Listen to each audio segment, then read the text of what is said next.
injury, the following year, nagkaroon ulit ng second bidding, Universal Harvester na naman. Napakalakas naman itong si Universal Harvester. Alam to ng mga taga-DA. Sir, tumatawag.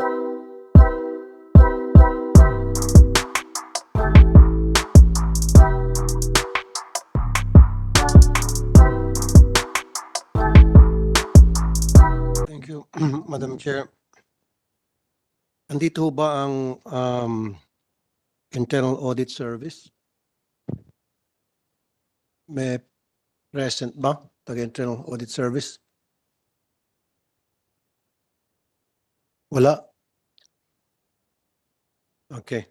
Then, may tanong lang ako, Noong May 1 to May 31, 2022, nag-issue po ang DA yung notice to proceed tungkol po doon sa fertilizer na nanalo sa bidding ang Universal Harvester. Kilala niyo po yung Universal Harvester, right? And yet, pagdating po ng May 30, 300 bags lang na fertilizer ang na-deliver, and May 31, 1,000 bags. Ang nasa kontrata, 40,000 bags of fertilizer. Ilan yung isa? 40,000 bags po na nalo sa bidding itong Universal Harvester. 40. Yes. And yet, ang na-deliver lang ay 1,300 bags.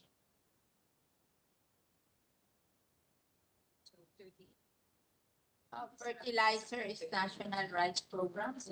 Kanino sinupply? Kanino sinupply? Lahat sila namili ng fertilizer. Nasa listahan po ito ng Internal Audit Service, kaya nga hinahanap ko kasi itong record na ito, nakuha ko to sa Internal Audit Service. Ito pang matindi. Nagpa-extend siya. So dapat, kinansela na yung kanyang kontrata at pinasa na sa next lowest bidder. Adding insult to injury, the following year, nagkaroon ulit ng second bidding, Universal Harvester na naman. Napakalakas naman itong si Universal Harvester. Alam to ng mga taga-DA. Sir, tumatawag kayo, Yusek Sebastian, baka meron alam ka rito. Hindi mo alam?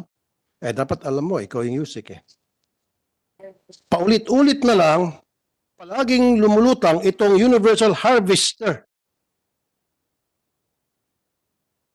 Region 3, Region 9, Region 4A, Universal Harvester. Ang palaging pumapalya, and yet, paulit-ulit, na nananalo sa bidding. At pinapasali pa rin sa bidding. Dapat blacklisted na ito. What's going on? Can anybody answer me?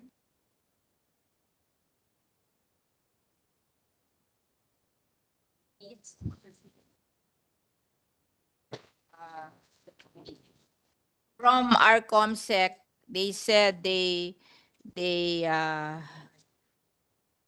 invited Director Christopher Banyas, Director Internal Audit Service of DA, but did not show up. Wala. Director Christopher Banyas. Kilala niyo siya?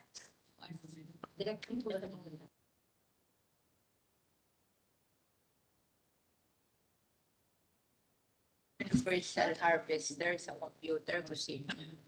Nung sa Region 9, walang nangyari na bidding para sa worth 230 million pesos contract for the purchase of fertilizers. Ang ginamit lang ay purchase order. Na alam naman ninyo, bawal. Dapat bidding. We're talking of 230 million. Dapat may makasuhan dito ng plunder. Madam Chair, kailangan maimbestigahan to ng malaliman. sino ba nagbibid ng fertilizer? Alam ko pinakamalaking regions.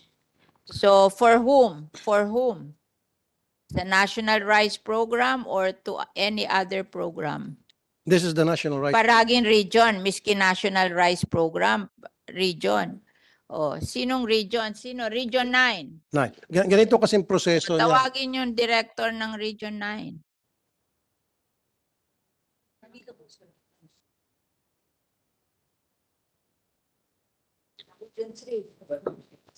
Magpakilala ka, iho, kung sino ka. Good afternoon po. Ray Campomanes from DA Region 9. OIC Red.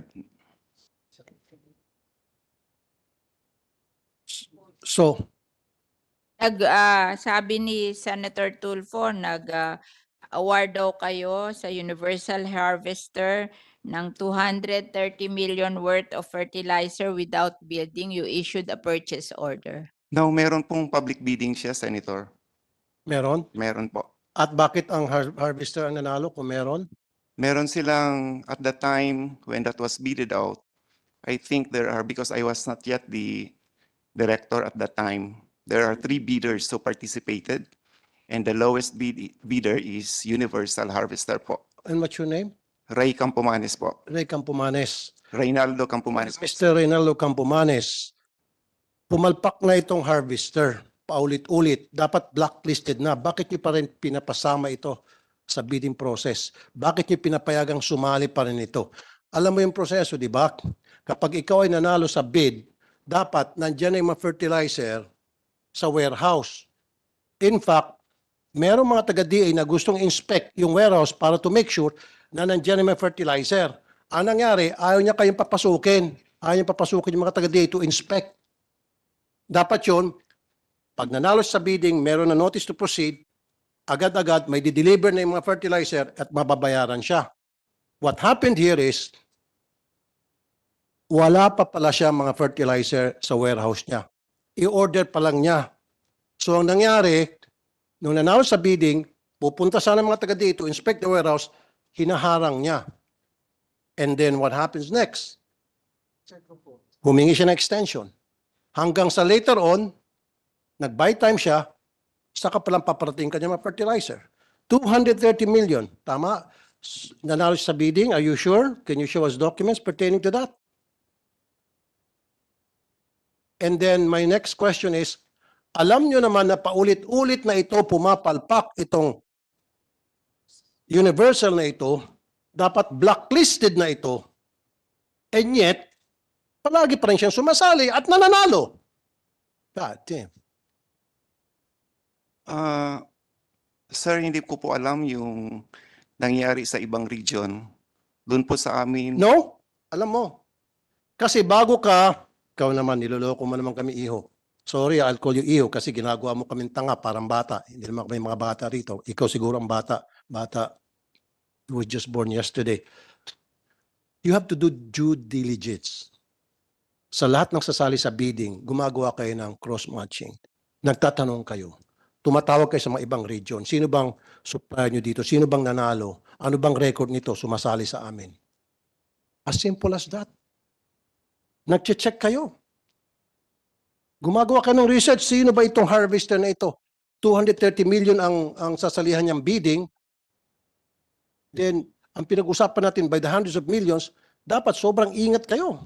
Senator Tulfo, from the Universal Harvester, the owner is Dr. Milagros Ong Hao, founded in 2003, based in Quezon City, agricultural product wholesaler. Here. Sir, di ako naniniwala na hindi nyo alam. Especially kung malaking amount ang pinag-uusapan, the least you could have done is make some inquiry sa iba't ibang region, do some research about this company kung may kakayahan ba talaga sila na panindigan yung kontrata na pinanunulan nila. And you didn't do that. Pikit mata, pinasali nyo sila. Maybe you don't know, or maybe you know. na ito ay dapat blacklisted na. Bakit, sir?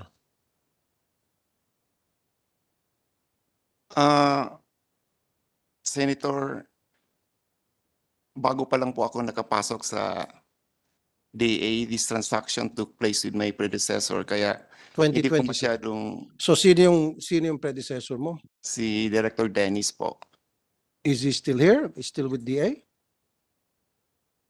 Yes. Pwede natin Andyan. patawag?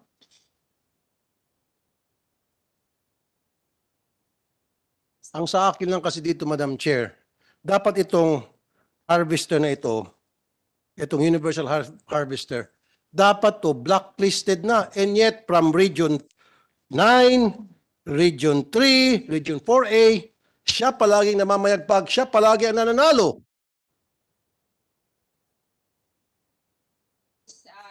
Dennis here. Kasi hindi naman yata siya retired. Bata pa naman yan. Dennis. 4A siya. Kasama daw 4A. 4A. 4A. School yung Region 4A. Siya ba yung nangyari ko?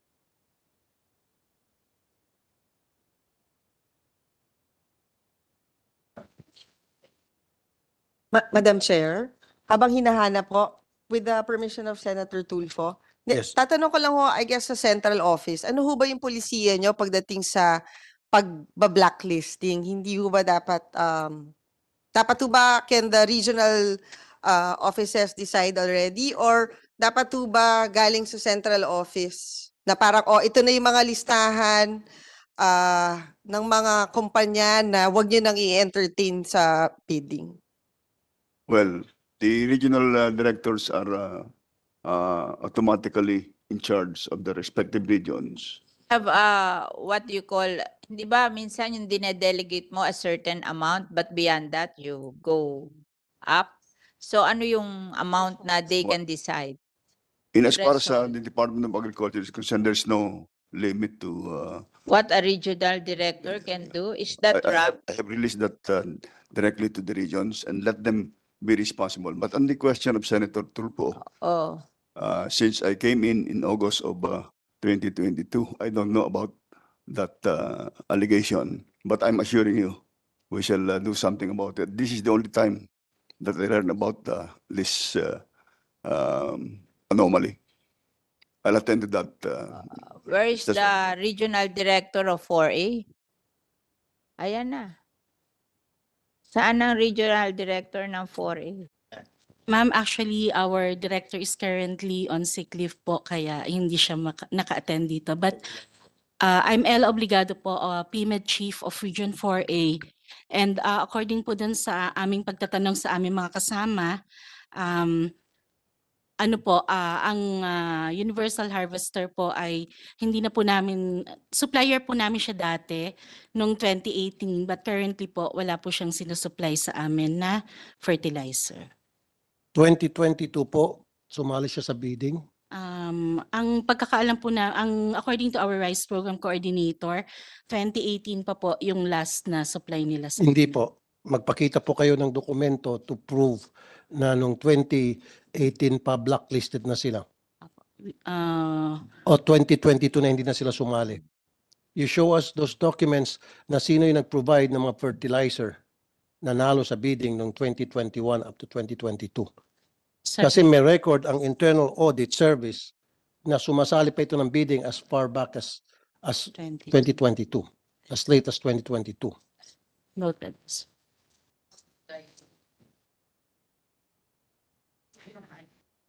Record nyo. Yes, ma'am. Okay po. Noted po, sir. We will Okay. provide po. Siguro next time pa mag-show up, magpakita yung taga-Internal Audit Service. And then, ako din siguro magpapakita ng dokumento sa inyo next time. Kasi ito, mabilisan lang ito nakuha kong information na to eh. Now,